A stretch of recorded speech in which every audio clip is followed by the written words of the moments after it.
Americans are cooling off and finding entertainment at theaters across the country. Let's bring in the always cool Erik Childress, founder of the Movie Madness podcast. Hi, Angie. Disney's Freakier Friday had a strong showing, but it's an original horror film, Weapons, that stole the show at the box office over the weekend. How are the numbers looking? Well, the numbers were good for both films, but Zach Cregger's Weapons won the weekend with $43 million, which is around double what some, including me, had pegged for just a week prior. Having caught up with the film, I can say that the attention it is receiving is very deserved. This was just the 7th time this year that an original screenplay led the box office. Word of mouth is very strong, and it is being suggested that this is one of those films you absolutely want to see with an audience. Not that they skimped on Disney's Freakier Friday either. The sequel 22 years later after the remake made $28 million, a bit less in actual ticket count from 2003 when inflation is factored in, but it should also benefit from an August without a lot of direct competition.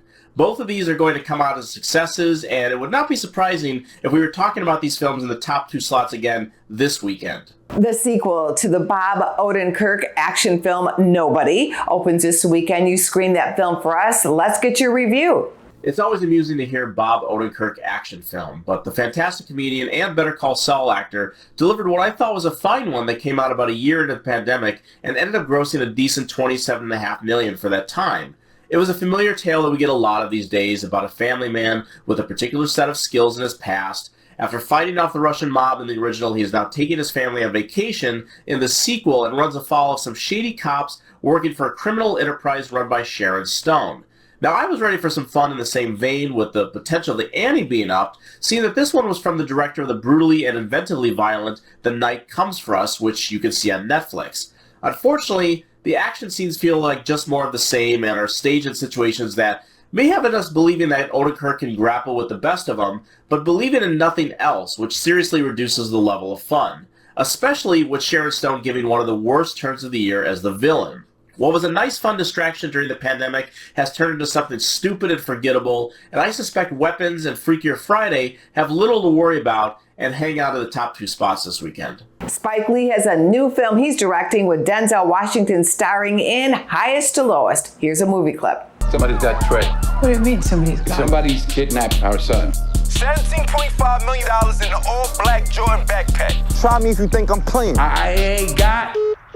Highest to Lowest is only in limited theaters this weekend, but you say it's worth your time and money if it's showing in your area. It sure is, Angie, and this is Spike Lee's remake of the Akira Kurosawa classic High and Low, about a wealthy businessman who believes his son is kidnapped, only to discover things are not what they seem, and he is forced to make some moral choices to make things right. Denzel Washington stars as that businessman, alongside Jeffrey Wright as his loyal chauffeur, and Lee puts some interesting modern and personal spins on the story that doesn't diminish Kurosawa's work, while still hitting many of its same beats. It's a very entertaining film with both Washington and Wright doing fantastic work. Unfortunately, Apple is only doing a limited release of this film in theaters before relegating it to its streaming service starting on September 5th. I don't understand this strategy, but my bottom line, opposed to theirs, is if the film is playing in a theater in your area, go see it. If it is not, and you have a subscription to Apple Plus next month, watch it there. Also, go watch Spike's last film, Da 5 Bloods, which premiered on Netflix in 2020 during the pandemic. That's 2 of his most purely entertaining films in a row, and will make a great double feature at home next month. The box office is heating up. Thank you, Erik. Thank you, Angie.